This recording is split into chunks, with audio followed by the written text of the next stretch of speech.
Well, the cost of college is going up, and tonight, 27 First News reporter James Santelli looked into why. Let's get back to that story now. New at 10. And Erica, since the year 2000 in Pennsylvania and Ohio, it has gone up by more than $3,500. That's an increase of 60%. And an economics professor says it's not something that the colleges themselves control. Flashback to the year 2000.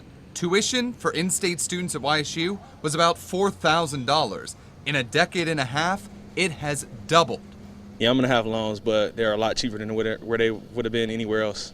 What's to blame for the tuition spike? An economics professor at Temple University in Philadelphia says it's your state government.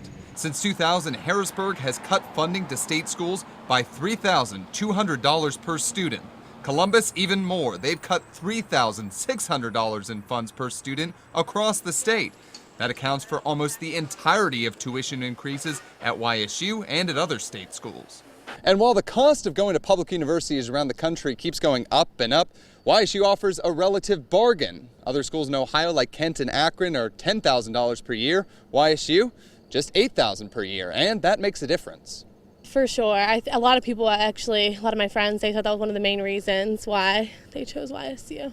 Marissa Lubinsky and her twin sister Taylor were interested in going to Carlo, a private school in Pittsburgh, but they asked like $60,000 each, so my dad's a single dad, so obviously he couldn't pay that for both of us. Well, because they gave us in-state tuition, it was cheaper, and it's cheaper anyway in general compared to the other universities. Students I talked to said YSU offers good programs and a location close to home, but the lower cost also factors in.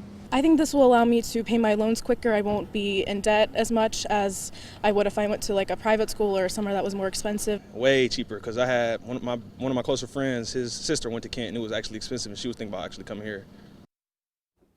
And government data shows the average student that takes on student loans graduates with $35,000 in debt. So the cheaper cost of YSU will leave those students in much better shape than most. Live in the studio, James Santelli, First News at 10.